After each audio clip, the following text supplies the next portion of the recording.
Tonight's story, The Elves and the Shoemaker, was recorded by the Brothers Grimm. There was once a shoemaker who worked very hard and was very honest, but still he could not earn enough to live upon, and at last all he had in the world was gone, save just leather enough to make one pair of shoes. Then he cut his leather out, all ready to make up the next day, meaning to rise early in the morning to his work. His conscience was clear and his heart light amidst all his troubles, so he went peacefully to bed, left his cares to heaven, and soon fell asleep.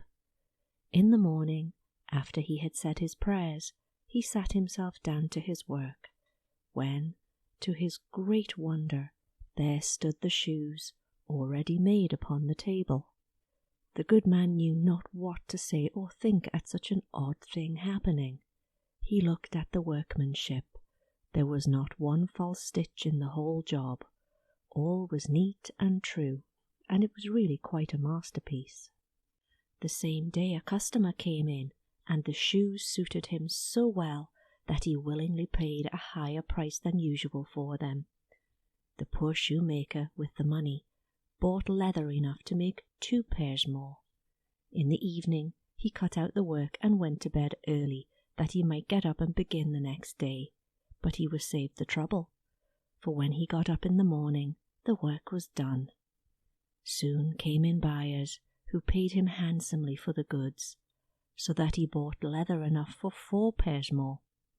He cut out the work again overnight, and found it done in the morning, as before, and so it went on for some time. What was got ready in the evening was always done by daybreak, and the good man soon became thriving and well off again. One evening, about Christmas time, as he and his wife were sitting over the fire chatting together, he said to her, "I should like to sit up and watch tonight, so that we may see who it is that comes and does my work for me." The wife liked the thought, so they left a light burning and hid themselves in the corner of a room behind a curtain that was hung up there, and watched what would happen.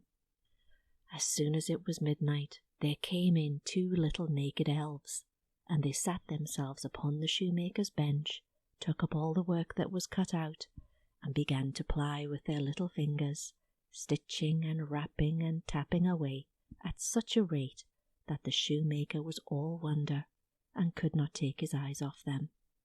And on they went, till the job was quite done, and the shoes stood ready for use upon the table. This was long before daybreak, and then they bustled away as quick as lightning.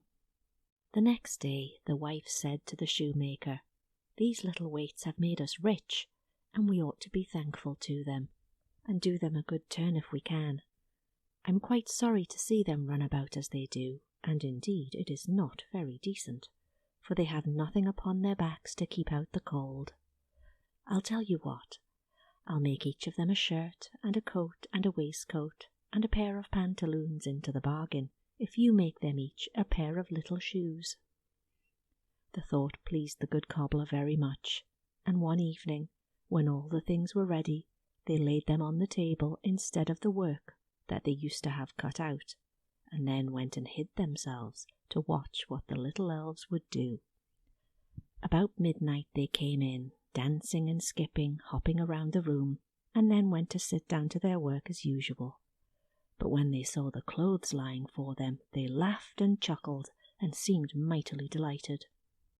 Then they dressed themselves in the twinkling of an eye, and danced and capered and sprang about as merry as could be, till at last they danced out the door, and away over the green. The good couple saw them no more, but everything went well with them from that time forward for as long as they lived. I hope you enjoyed that story. Sleep well, and God bless.